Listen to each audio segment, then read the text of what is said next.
Praise the lord.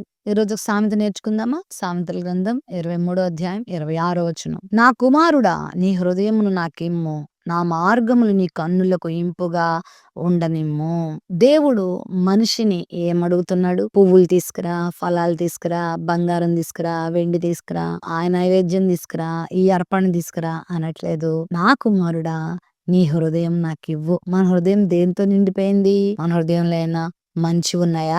ఏ మంచి లేదు. మన హృదయంలో దుర్మార్గత, హృదయంలో పగ, కక్ష, కార్పణ్యాలు, ద్వేషము, విమతములు, భయంకరమైనటువంటి దురాలోచనలు, జారత్వము, వ్యభిచారము, దొంగతనములు, కామాతురత, అవివేకము, అహంభావము, గర్వము, తిరుగుబాటు ఎన్ని మనుషుల హృదయంలో ఉన్నాయి. ఈ బయటికి కనబడవు, లోపలుంటాయి. పైకి మంచిగానే కనబడతారు, మర్యాదస్తులుగా కనబడతారు, నవ్వుతూ కనబడతారు, మంచిగా పలకరించినట్టు కనబడతారు, మంచి పనులు చేస్తున్నట్టుగా కనబడతారు. కానీ ఎంత దుర్మార్గత లోపల ఉంటుందో తెలుసా? ఈ పాడైపోయిన హృదయాన్ని నాకియ్యు అని ప్రభు అడుగుతున్నాడు. ఆయన మార్గం మనకి ఇష్టంగా ఉండాలి, కష్టంగా ఉండకూడదు. దేవుని మార్గాన్ని మనం ఇష్టపడాలి. కష్టమైనా కూడా ఇష్టంగా మార్గంలో నడిచినప్పుడు దేవుని పొందుకుంటావు. నీ హృదయాన్ని, నీ పాడైపోయిన హృదయాన్ని దేవునికి ఇచ్చినప్పుడు ఆయన దాన్ని శుభ్రం చేస్తాడు, కడుగుతాడు, పరిశుద్ధపరుస్తాడు, మంచి హృదయాన్ని నీకు ఇస్తాడు, మంచి జీవితాన్ని నీకు ఇస్తాడు.